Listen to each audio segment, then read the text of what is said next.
Hello friends, मैं विवेक एक बार फिर से आपका अपने वीडियो में स्वागत करते हैं। अगर आने वाले दिनों में आपको एसएससी-जीडी का एग्जाम देना है तो ये वीडियो आपको अवश्य देख के जाना चाहिए, क्योंकि एसएससी-जीडी प्रीवियस ईयर पैटर्न को फॉलो करता है। हम प्रीवियस ईयर के जीके के एक सेट को यहाँ पे लिए हैं। आप चेक करिए कि आपका कितना क्वेश्चन सही हो रहा है और आपकी तैयारी किस लेवल तक पहुंची है। तो चलिए स्टार्ट करते हैं अपने वीडियो को। यहाँ पे आपको पहला क्वेश्चन दिख रहा होगा, जिसमें से पूछा ये जा रहा है कि नालंदा विश्वविद्यालय को विश्व की महान प्राचीन विश्वविद्यालयों में से एक तथा महत्वपूर्ण बौद्ध शैक्षिक उत्कृष्टता का केंद्र माना जाता है। इसकी स्थापना किस भारतीय शासक ने की थी? तो यहाँ पे आपको 4 ऑप्शन देखने को मिल रहा होगा। पहला है कुमारगुप्त प्रथम, दूसरा हर्षवर्धन, तीसरा अशोक, चौथा है चंद्रगुप्त मौर्य। तो यहाँ पे करेक्ट आंसर क्या हो जाएगा? तो करेक्ट आंसर यहाँ पे हमें देखने को मिलेगा कुमारगुप्त प्रथम ने 5वीं शताब्दी ईस्वी में नालंदा विश्वविद्यालय की स्थापना की थी। तो चलिए हम चलते हैं अपने अगले क्वेश्चन की तरफ। तो हमारे पास दूसरा क्वेश्चन इसमें से ये पूछा जा रहा है कि निम्नलिखित में से किसे संविधान सभा का सचिव नियुक्त किया गया था?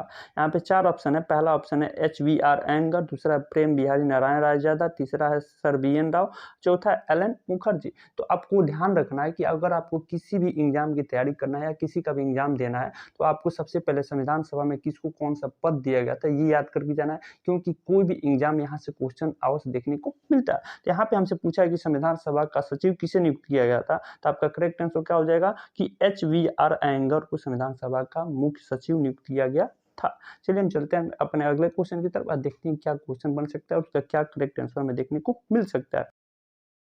हमारे पास अगला क्वेश्चन है, जिसमें से ये पूछा जा रहा है निम्नलिखित में से कौन सा पद भारत के संविधान के अनुच्छेद 76 के तहत एक संवैधानिक पद है? यहाँ पे 4 ऑप्शन में देखने को मिल रहा है। पहला अतिरिक्त अस्थायी परामर्शदाता, अपर महाधिवक्ता, भारत के महाधिवक्ता और भारत के महान्यायवादी। यहाँ पे 4 ऑप्शन देखने को मिला है। आपका यहाँ पे करेक्ट आंसर क्या हो जाएगा? ये क्वेश्चन बहुत इंपॉर्टेंट है, ये आपको याद कर लेना है। ये हमें हर सारे एग्जाम में देखने को मिलता है। भारत के संविधान के अनुच्छेद 76 में हमें भारत के महान्यायवादी के लिए पद को रखा गया है और ये सभी एग्जाम में हमें देखने को मिलता है। चलिए हम चलते हैं अपने अगले क्वेश्चन की तरफ। तो हमारे पास अगला क्वेश्चन है, जिसमें से ये पूछा जा रहा है कि मनुष्य के लिए शोर की सहन सीमा करीब कितनी होती है? यहाँ पे आपके पास 4 ऑप्शन दे रखा है। पहला ऑप्शन 125 डेसिबल, दूसरा 185 डेसिबल, तीसरा 110, चौथा 174 डेसिबल।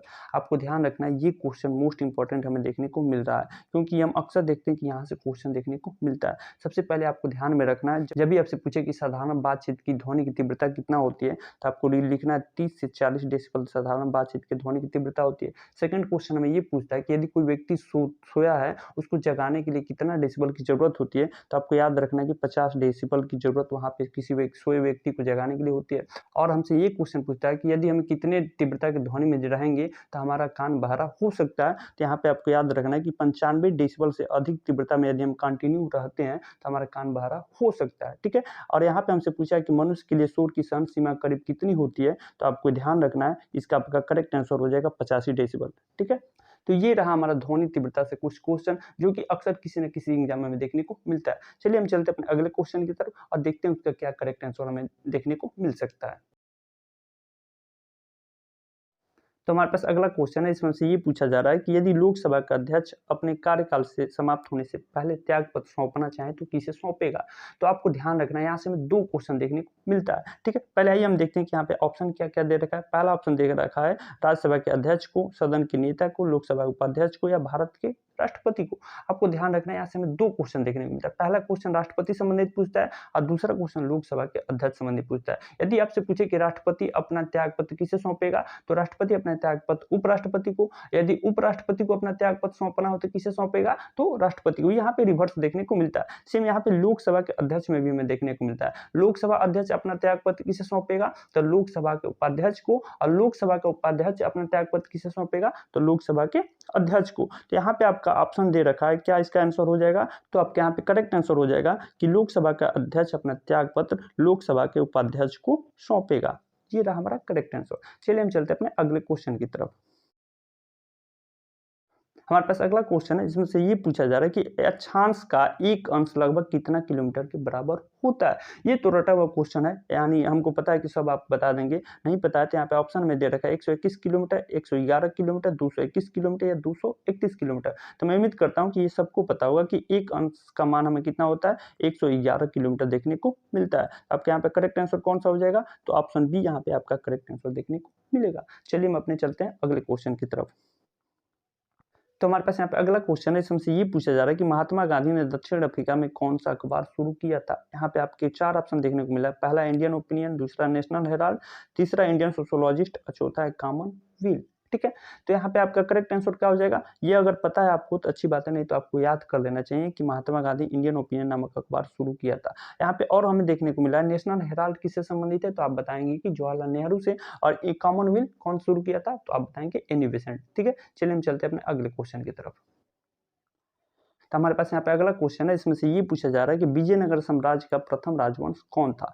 यहाँ पे आपको 4 ऑप्शन देखने को मिला है। पहला है तालु वंश, दूसरा सालू वंश, तीसरा संगम वंश, चौथा अराविडू वंश। ठीक है, ये क्वेश्चन मोस्ट इंपॉर्टेंट हमें देखने को मिल जाता है, क्योंकि यहाँ से सारे कॉम्पिटेटिव एग्जाम में हमें क्वेश्चन देखने को मिलता है। ठीक है, अगर आपको पता है कि कौन सा वंश पहले राज किया था, नहीं पता है तो हम आपको बताते हैं कि 1336 से यहाँ से स्टार्ट हुआ था संगम वंश से। संगम वंश पहला यहाँ पे राज किया था। उसके बाद बात करते हैं सालू वंश, फिर तालु वंश, तब जाके आता है अराविड वंश। ऐसे नहीं याद है तो आपको याद रख लेना है SSTA। ठीक है, एस पहला याद रखना कि संगम वंश है, उसके बाद सालू वंश, फिर आता है तालु वंश, उसके बाद अराविडू वंश। ठीक है, चलिए हम चलते हैं अपने अगले क्वेश्चन की तरफ।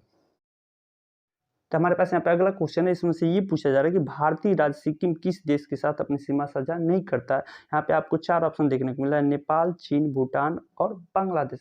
आपको ध्यान रखना है कि वर्ल्ड मैप का भी आपके दिमाग में होना चाहिए कि कौन सा देश कहाँ पे स्थित है और भारत का कौन सा राज्य किस देश के साथ सीमा साझा करता है। ठीक है, यहाँ पे आप पूछा है कि सिक्किम किसके किसके साथ सीमा बनाता है, किसके साथ नहीं बनाता है, तो आपको यहाँ पे 4 ऑप्शन देखने को मिल रहा है। आप देख रहे हैं यहाँ पे कि बांग्लादेश है, जो कि हमें नीचे देखने को मिलता है, और ये तीनों हमें देखने को मिलता है ऊपर, यानी कि सिक्किम जो है इन तीनों देशों के साथ, ऊपर वाले के साथ सीमा साझा करता है और बांग्लादेश के साथ नहीं करता है। तो यहाँ पे आपका करेक्ट आंसर क्या हो जाएगा कि बांग्लादेश के साथ सीमा साझा नहीं करता है। ठीक है, अगला क्वेश्चन है हमारे पास, इसमें से ये पूछा जा रहा है कि इनमें से कौन सा पर्वत स्विट्जरलैंड में स्थित है। ठीक है, आपके पास यहाँ पे 4 ऑप्शन दे रखा है, काकेकस पर्वत चोटी, यूराल, पिरिन या अल्पस। तो आपका करेक्ट आंसर यहाँ पे क्या हो जाएगा, तो स्विट्जरलैंड में हमें अल्पस पर्वत देखने को मिलता है। चलिए हम चलते हैं अपने अगले क्वेश्चन की तरफ।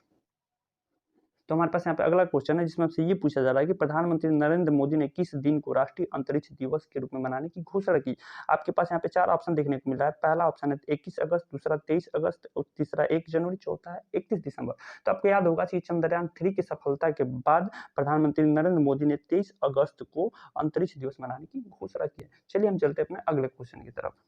तो हमारे पास यहाँ पे अगला क्वेश्चन है, जिसमें से ये पूछा जा रहा है कि देश का पहला जैव गांव दसपरा कहाँ स्थित है। यहाँ पे आपको 4 ऑप्शन देखने को मिला है, त्रिपुरा, असम, सिक्किम और उड़ीसा। यदि इसका आपके पास करेक्ट आंसर पता है तो अच्छी बात है, नहीं तो हम आपको बता देते हैं कि दसपरा गांव हमें त्रिपुरा में देखने को मिलता है और त्रिपुरा सरकार यहाँ पे 100 जैव गांव बनाने का निर्णय लिया है। ठीक है, यदि आपसे पूछ दे कि पहला जैव राज्य कौन है, तो आप क्या बताएंगे, तो आप बताएंगे कि सिक्किम पहला जैव राज्य हमें देखने को मिलता है। ठीक है, चलिए हम चलते हैं अपने अगले क्वेश्चन की तरफ। हमारे पास यहाँ पे अगला क्वेश्चन है, जिसमें से ये पूछा जा रहा है कि किसी अर्थव्यवस्था में समानता मूल स्तर में निरंतर वृद्धि को क्या कहा जाता है। तो आपके पास यहाँ पे 4 ऑप्शन है। पहला विस्फीति, मुद्रा स्फीति जनित मंदी, अपस्फीति। तो आपको ध्यान रखना है, जब भी आपको यहाँ पे पूछे कि मूल स्तर में निरंतर वृद्धि, तो मुद्रा स्फीति की यहाँ पे बात हो रही होती है, तो ये आपको याद कर लेना है। ठीक है, तो चलिए हम अपने बढ़ते हैं अगले क्वेश्चन की तरफ। हमारे पास अगला क्वेश्चन है, इसमें से ये पूछा जा रहा है कि कलामंडलम कल्याणकुट्टी अम्मा नृत्य शैली की एक भारतीय शास्त्रीय नृत्यांगना थी। आपके पास 4 ऑप्शन यहाँ पे दे रहा है, कथक, ओडिसी, सत्रिया, मोहिनी अट्टम। तो इसका करेक्ट आंसर क्या देखने को मिलेगा, इसका करेक्ट आंसर देखने को मिलेगा मोहिनी अट्टम। ठीक है, हमारा अगला क्वेश्चन है 15वां क्वेश्चन में हमें ये देखने को मिला है, हमसे पूछा जा रहा है कि मनुष्य में एक कवक जनित रोग है। ये भी इंपॉर्टेंट क्वेश्चन बन जाता है, यहाँ से भी हमें एग्जाम में क्वेश्चन देखने को मिल जाता है, तो ये आपको याद रख लेना है। ठीक है, यहाँ पे हमारे पास 4 ऑप्शन दे रखा है कि कलेरा, तपेदी, प्लेग या रिंगवॉर्म। ठीक है, हमसे पूछा है कवक जनित रोग कौन है, तो आपको याद रखने के रिंगवॉर्म में यहाँ पे कवक जनित रोग देखने को मिल रहा है। और आपसे यदि पूछे कि बैक्टीरिया जनित रोग कौन है, तो कलेरा, तपेदी और प्लेग में बैक्टीरिया जनित रोग देखने को मिलता है। हमारे पास यहाँ पे अगला क्वेश्चन, इसमें से ये पूछा जा रहा है कि उस्ताद आमिर खां किस घराने से संबंधित थे। यहाँ पे 4 ऑप्शन देखने को मिला है, ग्वालियर, मैहर, इंदौर और भोपाल। यहाँ पे बात हुई है उस्ताद आमिर खां की, तो आपको ध्यान रखना है उस्ताद आमिर खां को 2 हमें पुरस्कार देखने को मिलता है, पहला 1967 में और दूसरा में देखने को मिला 1971 में। 1971 की बात करें तो पद्म भूषण मिला था, और 1967 में हम बात करें तो उनको मिला था संगीत नाट्य अकादमी पुरस्कार मिला था। ठीक है, और यहाँ पे पूछ रहा है कि उस्ताद आमिर खां किस घराने से संबंधित है, तो आपका यहाँ पे करेक्ट आंसर हो जाएगा कि उस्ताद आमिर खां इंदौर घराने से संबंधित है। आइए हम बढ़ते हैं अपने अगले क्वेश्चन की तरफ। हमारे पास यहाँ पे अगला क्वेश्चन है, इसमें से ये पूछा जा रहा है कि किस राज्य केंद्र शासित प्रदेश की विश्व की प्रसिद्ध बसोहली पेंटिंग को जीआई टैग प्रदान किया गया। आपको ध्यान रखना है कि जीआई टैग किस राज्य के किसके लिए प्रदान किया गया, ये ध्यान में रख के जाना है, क्योंकि यहाँ से क्वेश्चन में सभी एग्जाम में देखने को मिलता है। यहाँ पे हमारे पास 4 ऑप्शन दे रखा है, पहला है बिहार, मध्य प्रदेश, लक्षद्वीप और जम्मू एंड कश्मीर। यहाँ पे बात हो रहा है हमारे पास की बसोहली पेंटिंग की, तो आपके यहाँ पे करेक्ट आंसर क्या हो जाएगा, तो जम्मू कश्मीर की बसोहली पेंटिंग को जीआई टैग प्रदान किया गया। अब यहाँ पे बात आया है बिहार का, तो बिहार के लिए आपको मरचा चावल याद रखना है। अब मध्य प्रदेश का पूछा है, तो मध्य प्रदेश अगर पूछता है तो यहाँ पे गोंड पेंटिंग के लिए भी जीआई टैग मिला है। ठीक है, हम आइए बढ़ते हैं अपने अगले क्वेश्चन की तरफ। हमारे पास 18वां क्वेश्चन है, इसमें से ये पूछा जा रहा है कि भारतीय लेखक अमिताभ घोष का साहित्य अकादमी पुरस्कार विजेता उपन्यास निम्नलिखित में से कौन है। आपके पास यहाँ पे 4 ऑप्शन देखने को मिला है, पहला है the shadow lines, gun island, the hungry tide, flood of fire, ये द आपको देखने को मिलेगा। ठीक है, तो आपका यहाँ पे करेक्ट आंसर क्या हो जाएगा, तो आपको देखने को मिलेगा अमिताभ घोष को साहित्य अकादमी पुरस्कार द शैडो लाइन्स के लिए मिला था। चलिए हम चलते हैं अपने अगले क्वेश्चन या 19 क्वेश्चन की तरफ। अब देखते हैं उसका क्या करेक्ट आंसर हमें देखने को मिल सकता है। तो यहाँ पे 19वां क्वेश्चन हमसे ये पूछा जा रहा है कि नेशनल ग्रीन ट्रिब्यूनल के नए अध्यक्ष कौन बने हैं। आपके पास यहाँ पे 4 ऑप्शन देखने को मिला है, पहला है जस्टिस प्रकाश श्रीवास्तव, जस्टिस आदर्श कुमार गोयल, जस्टिस ऋतुराज अवस्थी, चौथा है जस्टिस दीपक मिश्रा। आपको ध्यान रखना है यहाँ पे नेशनल ग्रीन ट्रिब्यूनल की बात हो रही है ना, तो इसके नए अध्यक्ष कौन बने हैं, तो आप बता देंगे आसानी से कि जस्टिस प्रकाश श्रीवास्तव नए अध्यक्ष यहाँ पे देखने को मिला है। और यदि आपसे पूछे कि विधि आयोग के अध्यक्ष कौन देखने को मिलते हैं, तो आप यहाँ पे बताएंगे जस्टिस ऋतुराज अवस्थी विधि आयोग के अध्यक्ष बने, 22वां ये अध्यक्ष बने हैं। ठीक है, चलिए हम चलते हैं अपने अगले क्वेश्चन या लास्ट क्वेश्चन की तरफ। तो चलिए देखते हैं 20वां क्वेश्चन या आज का आखिरी क्वेश्चन, जिसमें हमसे ये पूछा जा रहा है कि अवतल दर्पण से प्रतिबिंब किस स्थिति में आभासी एवं सीधा बनेगा।